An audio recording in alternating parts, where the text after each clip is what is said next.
Welcome, class. I am Professor Sprout.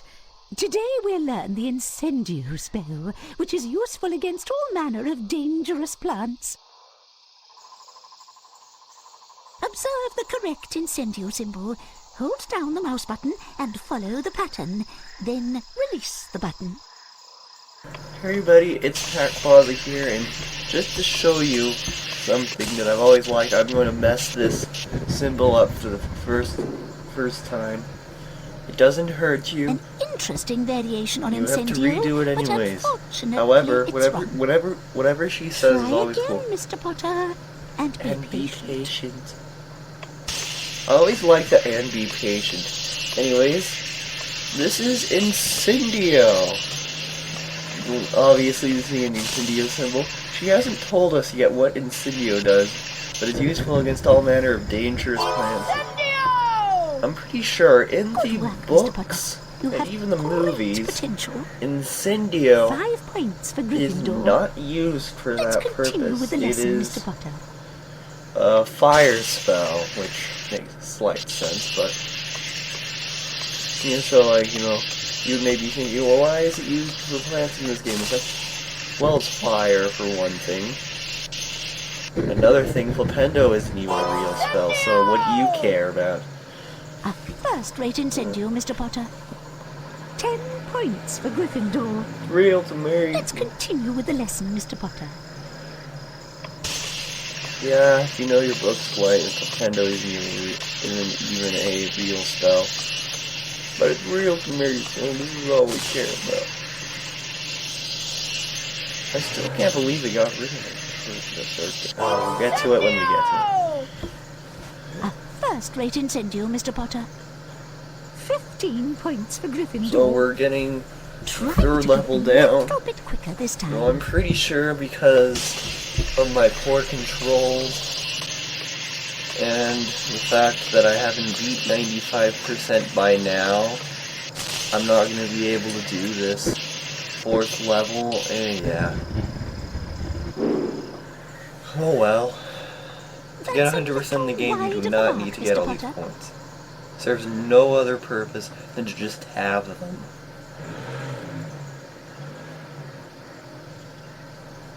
Now it's time for the Incendio challenge. Through the doors, Mr. Potter.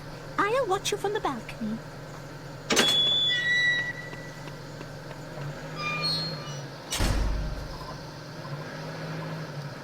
Those are spiky bushes. You may cast Incendio on them, but step back to avoid their needles. Spike bush is a new type of enemy. You want to back up immediately because they will throw their thorns. You see how they throw their thorns when you cast Incendio and make them roll them? That is how they throw their thorns if you get too close to them, so... Ow. The thorns don't do that much damage, but you just want to take them out as, well as you can.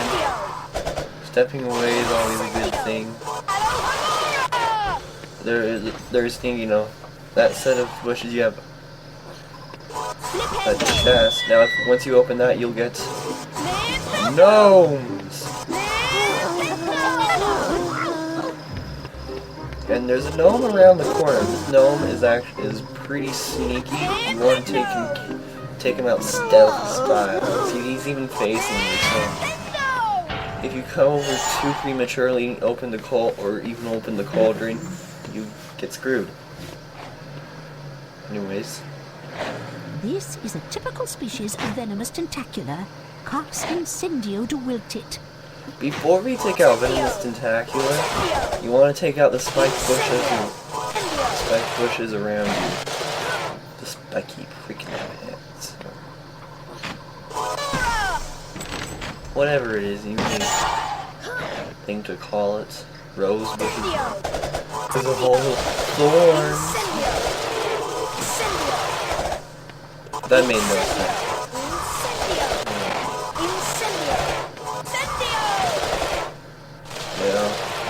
Each thing of spike bushes will have one chest behind it, so we'll just get that done and probably take out the venomous tentacula, and why not do it? Now collect the challenge stars to complete your lesson.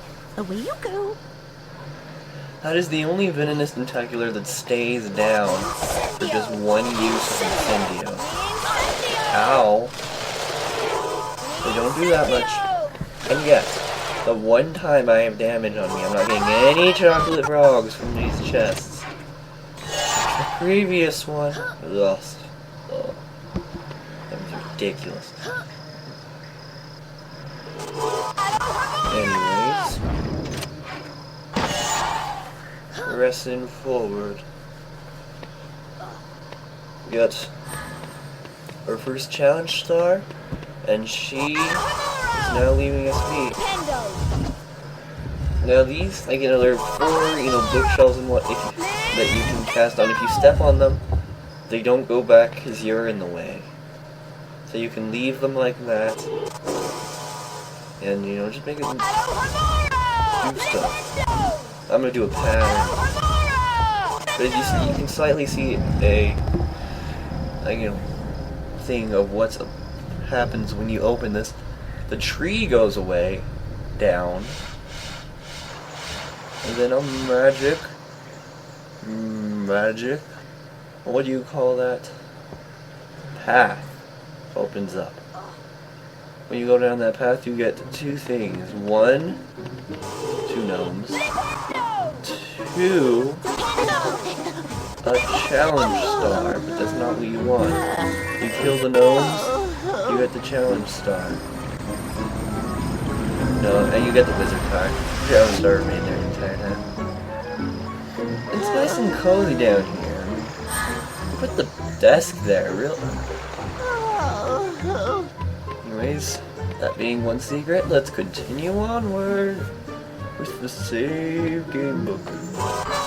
We need more.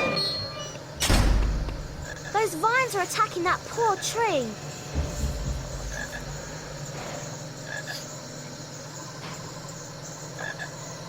That looks like a doxy.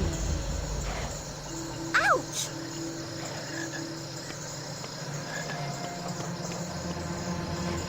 Doxies are another type of enemy that you have to shoot away with Pendo.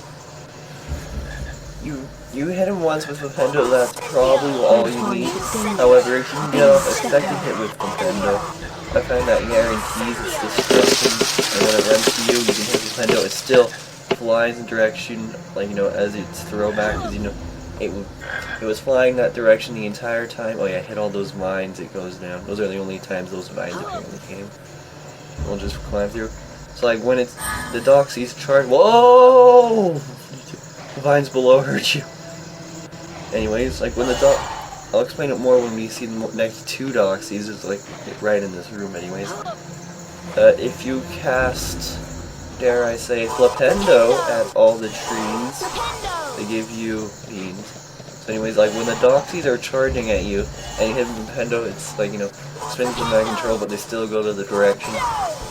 You should, you get out another Flipendo in that time period. You can confirm they're dead if you do that.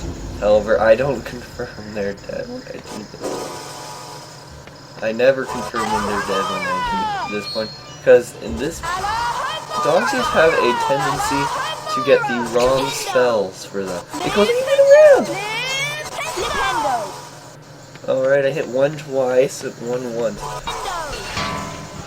Doxies have a tendency to make the game think they're Alhamor. Probably because, the blue magic or something around them, and from a distance. Let's just say that's not the only time you may cast Alhamor against a Doxy. Trust me, it ain't your last.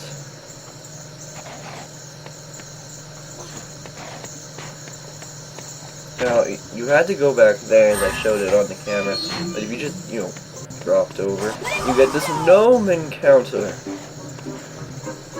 I made that shortcut seem very low-key. Now, the thing about this gnome encounter, the gnomes will charge at you and whatnot.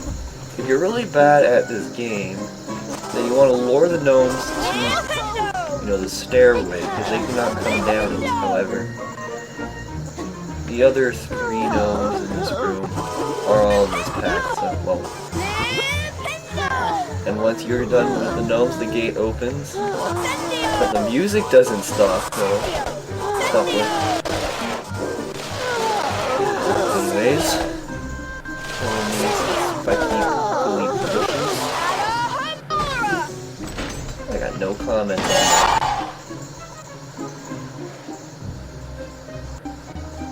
We can go to the room that opened because of us. We got a cauldron. What's new? Another cauldron. What's new? And Guardian Leviosa puzzle. Those 3 blocks, just have to move the 3 tiny Guardian Leviosa blocks onto them. And they don't focus themselves on. Anyway, why does it keep going up and down? Mechanism! You can tell by the shadow as to where they're going to land. However, these blocks have a tendency to, since the shadow is bigger than the blocks because it's a small down version, they can remain to show the shadow. Anyways, this flipendo switch will lead us to the door that finishes this particular stage. So, this has been Pac-Quaza. See you guys in the next one.